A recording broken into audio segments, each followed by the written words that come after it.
15 Pro Max charging today, issue. an iPhone 15 Pro Max charging issue. Oh, that's time is money. Yeah, time is money. Okay. Wow, it's not really charging. Yes, okay. That's been an issue. Okay, you're screwing it. You're screwing it. The panel. Okay, so you're going to be able to remove the screen. Okay, now wow, you have moved it. So you're now screwing the body parts. Okay. But you know to unscrew the charging port instead.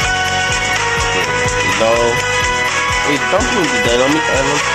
Why? It's not be down, not the up part. Wow. Is this really on? After iPhone 15 solution. Pro Max, iPhone is unavailable. Okay, wow, it's not charging.